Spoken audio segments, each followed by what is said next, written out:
Certaines voix s'élèvent pour demander le retour de la blouse, pour demander qu'on chante la Marseillaise, bref, que l'on fasse revenir les valeurs de la République au cœur des écoles. Et si c'était la mauvaise réponse à de vrais problèmes, c'est la question qui fâche de 7h15 sur Europe 1. Et pour y répondre, je reçois Christian Chevalier. Bonjour. Bonjour. Vous êtes le secrétaire général du syndicat d'enseignants SE-UNSA, deuxième syndicat d'enseignants du pays. Commencez par remettre des symboles au cœur de l'école, comme le proposent certains élus, des propositions dont on nous dit qu'elles sont étudiées sérieusement au ministère de l'Éducation nationale. Est-ce que c'est ça la solution ? Je ne suis pas sûr que c'est en ressortant les gris-gris républicains qu'on va régler le problème de fond qu'on a pu voir ces derniers jours. Les valeurs de la République, on l'a vu avec la minute de silence, ça ne va pas de soi. Mais ce n'est pas en imposant des symboles et en s'arrêtant là qu'on va faire que les élèves, leurs familles d'ailleurs aussi, les enseignants qui ont eu des difficultés à traiter ces questions-là, au fond, vont arriver à faire passer ces messages-là. Je crois qu'on est là encore une fois de plus sur de l'affichage. Ça ressemble un peu à... C'est pas forcément que de l'affichage, pardon de vous interrompre, mais Bernard Debré, par exemple, qui fait le constat que l'école de Jules Ferry est devenue l'école des différences. C'est ce que vous constatez aussi.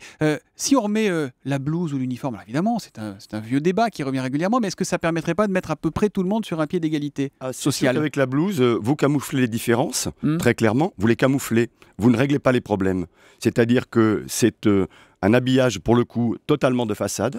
Les élèves se ressemblent, mais au fond, celui qui est différent, qui est dans son ghetto, qui est dans son quartier, en quoi est-ce qu'on l'est en lui demandant de porter une blouse ? Déjà, il n'y a plus de distinction visible religieuse ou oui, sociale. Il n'y a plus de distinction visible. Enfin, pour les établissements qui portent la blouse, on le voit bien, c'est les chaussures qui font la différence, c'est la montre, c'est les bijoux, etc. Et l'expérience d'ailleurs de Ménard, rappelons-nous, au mois de septembre, Robert Ménard à Béziers, qui a voulu imposer la blouse, est un véritable fiasco. Ni les élèves, ni les familles, ni même les enseignants n'en ont voulu, ça s'est pas fait.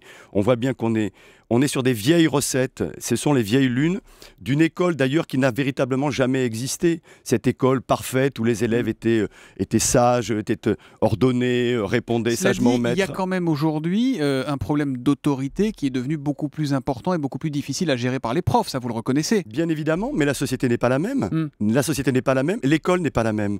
Aujourd'hui, la scolarité, elle est obligatoire jusqu'à 16 ans. Tous les enfants vont à l'école jusqu'à 16 ans, avec effectivement un monde qui a changé.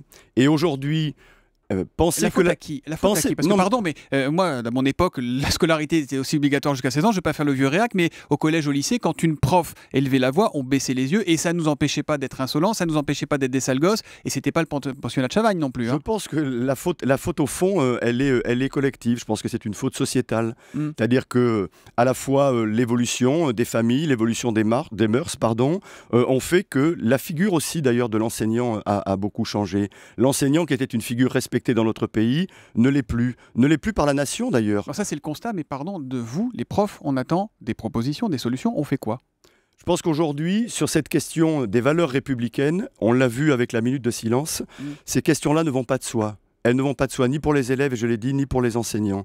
Les enseignants ont sans doute besoin d'aide, à la fois de formation, c'est une évidence, de formation continue, de formation initiale pour les jeunes qui vont rentrer dans le métier. Aujourd'hui, les profs ne sont pas aptes et pas prêts, pas préparés à accueillir les élèves. Ils sont très mal formés à ces questions-là. Bien évidemment, aujourd'hui, ni les anciens IUFM, ni sans doute les SP qui se mettent en place sur la formation initiale des enseignants ne sont, me semble-t-il, tout à fait...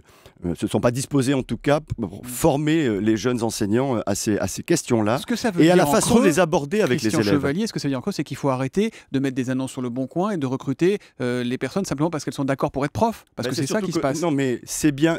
On rejoint le débat de tout à l'heure, la question de tout à l'heure. Si on recrute des profs sur le Bon Coin, c'est que le métier n'attire plus. Pourquoi est-ce que le métier n'attire plus ? C'est pas moi qui le dis, c'est l'OCDE. Aujourd'hui, les enseignants de France sont les moins bien payés des pays de l'OCDE. Sont les moins bien, au fond, respectés. C'est comme ça qu'ils se vivent aujourd'hui. Et on voit bien que les difficultés qu'ils rencontrent, alors ne généralisons pas non plus, c'est dans certains territoires, c'est avec certaines populations, avec certaines classes, certaines difficultés sont apparentes. Mais je pense qu'il y a un véritable effort que doit faire la nation de reconnaissance des enseignants. C'est pas seulement une question d'argent, parce qu'on entend évidemment la revendication syndicale derrière, mais c'est pas seulement ça. Non, bien évidemment. La reconnaissance, c'est aussi la place que l'on fait aux enseignants. C'est la politique éducative que l'on mène. Et moi, j'observe d'ailleurs que les enseignants sont perdus. Que nous disent-ils aujourd'hui ? Les enseignants sont perdus. Mais oui, parce que tous les 2 ans, on change les programmes, on fait des réformes, on est sur une politique est une politique de yo-yo. Or, le temps de l'éducation, c'est un temps extrêmement long. Le temps de l'éducation, c'est 20 ans pour un enfant. Alors, à propos des programmes, est-ce qu'on fait entrer le fait religieux dans les écoles? Est-ce qu'on demande aux profs d'enseigner ce qu'est le Coran, ce que sont les livres sacrés, ce qu'est la Bible, etc. Jusqu'à présent, ça se passait dans les écoles religieuses privées, voilà. Non, le fait religieux fait partie des programmes, notamment au niveau du collège.